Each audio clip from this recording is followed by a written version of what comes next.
Hello, everybody. Hi. Welcome back. I'm back from my vacation. Thank you, everybody, for being so patient and waiting over these last 2 weeks for me to come back. For those of you who are new here or don't know, welcome. And I do a weekly question and answer video every Monday. And I was on vacation for the last 2 weeks. I was hiking in the Colorado Rocky Mountains. And I'm back now. So thank you, everybody. Lots of great questions because I took such a break. There's more. So I want to get through all these. But I want to thank you again all for supporting me and supporting these question and answer videos. I've been doing these for a few years now. And I know a lot of you guys rely on these and count on these every week. So I'm sorry that I didn't make any for 2 weeks. And thank you. Again, fathers out there, happy Father's Day. I missed Father's Day over this time I was gone. I hope that all you fathers had a decent day last Sunday. My recommendation, I recommend something every week to help people heal and grow from different kinds of trauma. This recommendation is what I did. Get outdoors. I can't express enough how healthy that is. You guys always want tips on what can I do and what should I do to heal and grow and learn more about myself. Get outdoors. So many of us, most of us have kind of lost that. We don't go outdoors. And I don't mean in the neighborhood or shopping or in the city. I mean, get outside in the wilderness. It is just so good. It's where I think I feel the best. It really, get out there and you can get to learn more about yourself and know yourself. You can go by yourself, but you can also learn more about other people by going outdoors with other people. You can build bonds and closer relationships with them by camping and hiking and river rafting and walking on trails and animal watching. People go bird watching. I was following a herd of elk, and I just can't tell you how nice it is out there and just how good it feels. I'm including a little video of my vacation at the end of part 2. I'm hoping to get these videos done in part 2. Sometimes I need 3 parts, but usually 2. But anyways, at the end of the last video, I'm showing a little snippet of my vacation of a little buddy I met. And it's just a cute video. That's why I'm including it. But really, my recommendation this week is to get outside. Really. Go trail walking, even for the day. You can go day hiking, day camping, go night camping. It's summertime in the Northern Hemisphere. The C-19 is diminishing and the regulations are coming off, so we're allowed to do these things. I just recommend get out there, get outside, breathe in that clean, fresh air, explore the world, get to know yourself and the people that you go with even better. I'll include a website if you guys are interested in finding campgrounds and any kind of camping information in the United States. You can go to nationalparkservice.gov. It's nps.gov, G-O-V. Everywhere else in the world, it's not that hard to get outdoors and get outside and find some trails or whatever. My biggest recommendation, most people, I think 90-something% of people do not realize the dangers outdoors. All kinds of different dangers. One is animals, and out in the wild, they're not nice, soft, and cuddly and furry and want to be your friends all the time. There's some predators out there. If you go outside in the wilderness, I recommend going with somebody else. I recommend staying on trails, and I recommend protecting yourself with a gun. And if not a gun, here I wanted to show you a bear mace. This is bear mace. This is something I took to protect myself. Didn't need it. I did see a cougar. I saw a mountain lion about 40 feet away, but nothing happened, thank God. This is bear mace. Comes in a nice travel pouch, little clip. Just has a little safety release and spray. This is just mace, like you know about, all of you, and it's just more of it, and it streams farther. And this is to save animals' life, not just yours. This is so you don't have to shoot an animal. But get outside. God, I can't stress it enough. Get outside and see the wilderness, see the animals, see the flowers, right? And breathe that good, fresh air. And I hope you enjoy the little video I put at the end of this. Okay, let's get started with the questions. Like I said, lots of good questions, always. And there are a lot of them, so let's try to get through them. First question is from Paula in Boston. Hi, Paula. If I get a diagnosis for complex PTSD, could I go on disability? And I've never looked into that, Paula. I've never heard of anybody getting disability for any form of PTSD, but you can. There's different. I mean, I know you can in the service, right? If you went through the service and you got PTSD, you can get, but that's because you got it through the service, or that's where you got your PTSD in active service. But as far as state by state, always differs on disability. It's something you can look into, Paula, but I've never heard of it being classified as any kind of disability where you can get insurance from. But let us know, Paula, if you find something out like that. That would be great for lots of us to know. But the little that I've looked and my experiences, I've never heard of it being classified as a disability. David from Pennsylvania. Hi, David. I found your channel when me and my BPD ex separated January last year. I can't tell you how much you've helped me through the last year and a half. You're the best on YouTube, bro. I hope you get 1 million subscribers. You spit straight 100, but you're not a jerk about it. You don't sugarcoat it like most of the other channels on YouTube do. Fan for life. Thank you, David, very much. I really appreciate your support. All of you, this isn't my channel. This is your channel, and it would be nothing without you. All of you. Thank you for your support, everybody. Thank you, David. Okay, D. If I remember right, I think it's D, right? From Deeper Roots, Higher Self from Germany. D. Hi again, David. I have some questions. Is there something like being too sensitive? What would you say to a person who says the main problem are not narcissistic behavior, but the victim's sensitivity and victim identity? So I'll just stop there because you give your own personal examples, but I totally got your question. Is there something like being too sensitive? This is an opinion, okay? So it's not measured right or wrong, correct or false, okay? Personal opinion. What matters is the person that is concerned about being too sensitive themselves. That's up to you. Let's say that's you, D. I don't think you're asking about a friend. This is about you. Do you believe you are too sensitive? Do you believe, emotions are your body doing things, okay? We're not always in control of this, okay? We can emotionally react, right? We can physically react and kick and scream and yell and run and hit and throw and, stuff like this, but we can control those, hopefully. Not always, but we can't really control our emotions, and that's our body just doing things, okay? Feelings are awareness, what this is called. Do you believe you're too sensitive? Not somebody else, not because somebody else told you, not because of this.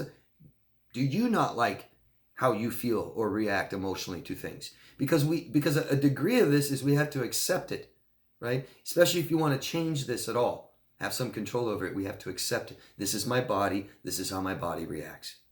Okay? If it's too intense for you, that's one issue. If it's too intense for somebody else, that's another, right? Like I said, your body emotionally reacting really doesn't need to be somebody else's problem, and meaning that you're putting it on them, but somebody who's judging you and saying you're too sensitive. Well, you're telling me my emotions, my body's reacting too much, or are they telling you that you physically react too much and it scares them? Typically, these are narcissists that we're talking about. Typically, it's narcissists that tell you you're too sensitive. I had somebody recently tell me that I take things too personally. That's not up to you to decide. Are you talking about my reaction? Did I do something to you? Did I scare you? Did I, you don't need to tell me what my body is doing is too much this or too much that. That's up to me. So that's a question for you, D, to answer if you're too sensitive, okay? If somebody else is telling you you're being too sensitive, it really doesn't make sense. They're saying, I'm sorry that your body feels like this all the time and it's too intense. Is that what they're telling you? No, they're saying, I don't like how you react. So get that. This is a very common question. that we seem to do, ask ourselves, and because we doubt ourselves so much from people who are manipulative and neglected us and accuse us and project and shit like this on us. So that's a personal question for you, D. If you're too sensitive, do you not like it? Or is somebody else telling you you're too sensitive, and why? Are they telling you that they don't like your physical reaction, or they just think that you just have emotions and you feel a certain way and they don't like it? Well, screw them. Hope that answers your question. Your second part, what would you say to a person who says the main problem are not narcissists or narcissistic behavior, but the victim sensitivity and victim identity? So anybody that mistreats you, hurts you, manipulates you is not your fault. It's their fault. Let's get that real clear. Okay? I don't care how many times you open the door for them, let them back in, fall for it. It's still their fault, no matter what. No matter how many times someone comes up and hits you in the head, walks away, and you keep, opening the door to let them hit you in the head, it's still not your fault. It's like saying you deserve it. No, you don't. It's wrong. Who's wrong? They're wrong. Okay?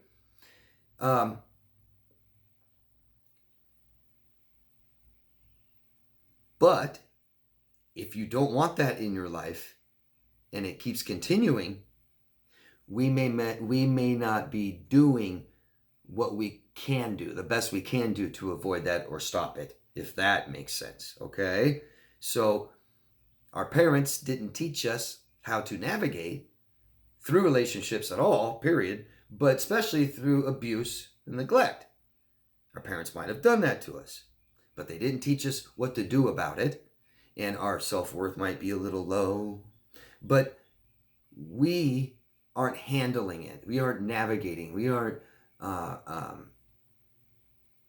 doing what we can do with healthier. We aren't making the healthiest decisions to stop it, to avoid it, things like this. And we need to be taught this. We need help and support through this. Okay? I hope that answers your question.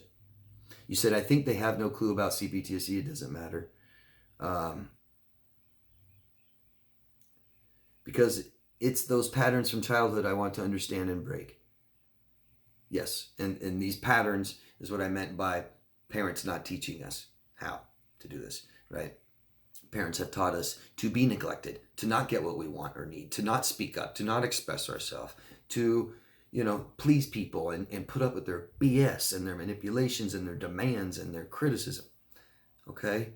So yes, we need to protect ourselves, and if we're not, we need to learn how, okay? But anything somebody else does to you that's wrong is their fault. And the problem isn't, their problem is they abuse, neglect, manipulate, exploit people. Our problem is if we let it continue, that we let it continue. That's our problem, not our fault. Hope that is clear. Thank you, D. Please keep asking me if it's not. There's more here you have. Are people who blame the victim sensitivity enablers of abuse or just clueless? Should I invest my energy into educating them or just say, no, thank you? I'm not going to tell you what you should do, if you should or should not invest your energy in educating people. Some of it is education, being naive. Some of it is sheer ignorance. I mean, we don't blame victims' sensitivity. You've got codependent people, and we have codependent people in our life. I know that. We all do. You do. And so we get out of this, or we're in it, or get out of it. Somebody's hurting me, mistreating me, using me, exploiting me, neglecting me. And then you've got the codependent that has to fix it, right? And so they can't fix the abuser. It's only you in front of them, so they're telling you what you should do, and this is your fault, and this is why you need to do this, and you should have done this, and you should have... Blah. This is why we don't go to our codependent friend for help on these issues, right? And so no. Are people who blame the victim sensitivity enablers? Sure, absolutely, absolutely. And you'll see this in your own family, your own codependent family. You'll complain to your mom about your sister and how toxic she is, and she'll acknowledge she's toxic, but she'll sit there and tell you how to deal with it, and not in a healthy way. Oh, she's trying. Oh, just put up with it. Oh, did you have to say or do that now or here? Just keep it going. Keep it going. Yeah. Yes, I would consider them, amongst many things, enablers. Libes Love from Cyprus. Hello. Hi, David. Please could you explain the difference between overt and covert narcissists with examples? I believe my dad was overt and my ex-husband was covert. Many thanks for all you do. Yeah, sure. And thank you. Overt and covert. Overt means overtly, open, outwards, right? And covert means, think of covered. Covert operating missions. Okay? The overt and covert narcissists both know they're pieces of crap. The overt will project it on everybody else, and everybody else is a piece of crap, so it's okay to treat them this way. The overt narcissist is very close to sociopath. Okay? The covert narcissist, total piece of shit too. But they don't want anybody else to know. They want to convince you they're a good person. Totally rejecting their real self and hiding it under covers and covertly operating for you to just believe they're a good person. Example, you believe your dad was overt, husband covert. The three of you go out to dinner, right? And you have a reservation. And your dad walks up to the host and says, we have a reservation for 3. They say, sorry, it's going to be another 20-minute wait. We're just busy. There's no one leaving. Everyone's at their table still.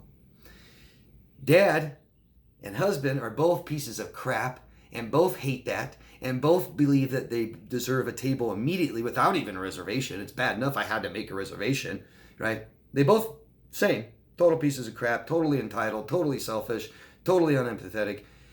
And your dad will start getting in an argument with her and tell her, oh, you little 19-year-old minimum wage piece of crap, you're going to give us a table now, or I'm going to get you fired, let me talk to your manager, right?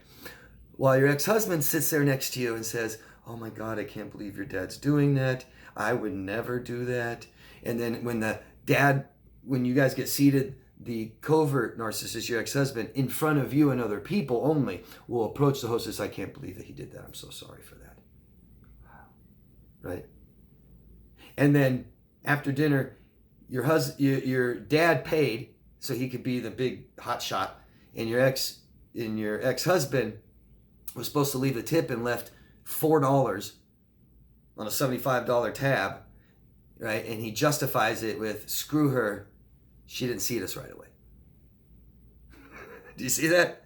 Okay? So, both have narcissistic personality disorder, both total jerks, both feel the same way, both entitled, right? But the dad hates himself and hates everybody, and everyone's a piece of crap just like him. The covert, I'm a piece of crap, worse than everybody else. I wish everybody would think I'm a good person. Hope that makes sense. Let me know.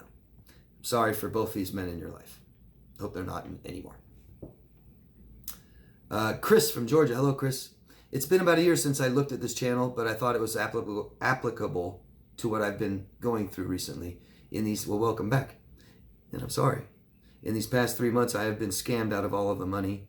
At first, I thought it was just most of it, but I just checked my bank account and found out I have only $6 now that I have saved up over the past year. I also fell into and barely got out of an abusive relationship from March until May and had to get the police involved due to some aftermath harassment and cyber stalking that lasted for about a month after the breakup, where I told him to leave me alone and get help. I have big assignments coming up for my graduate school program, but I feel very hurt and unmotivated and haven't been motivated to work on anything. This is all fresh, but I still feel like I'm going to fail and find myself unable to build a life for myself from this point on.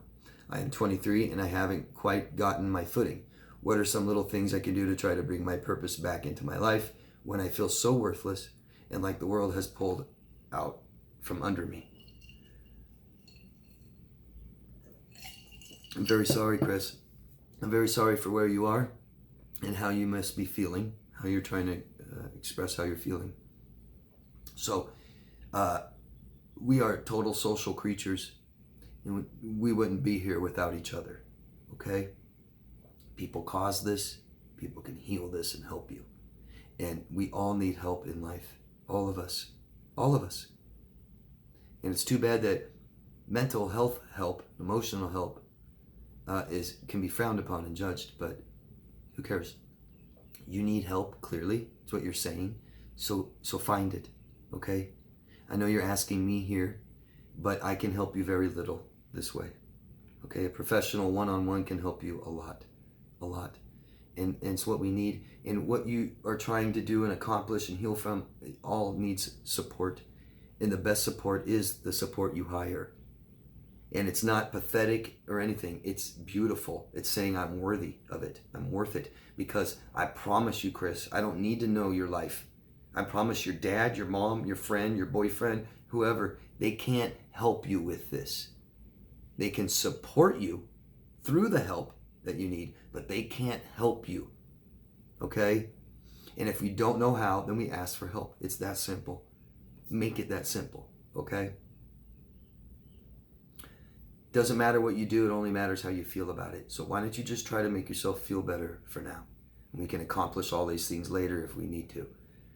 But we need to learn what happened, real important, and we need to learn why, and we need to make ourselves feel a lot better, and then we need to learn everything that we missed in life in childhood to allow us to walk into this situation and be used and exploited and hurt by others and not protect ourselves and not know what to do. And then it emotional life is most important. And when that starts to fail, it seeps into other parts of our life. And it makes us have financial problems and lose our jobs, can't keep the job, stuff like this. So it's definitely worth it. You are worth it, your future, because we need happy, healthy relationships with people. And that's what is the cure to happiness. That's what cures everything. That's what actually can cure work problems. That's what can cure a lot of health problems, okay? Because the root of it is emotional. That's what's most important to us. So get help, okay? Thank you. Stephanie from Canada just wanted to say hello and thanks for another informative video. Thank you, Stephanie. You are welcome. And then Laura asked, have you ever explored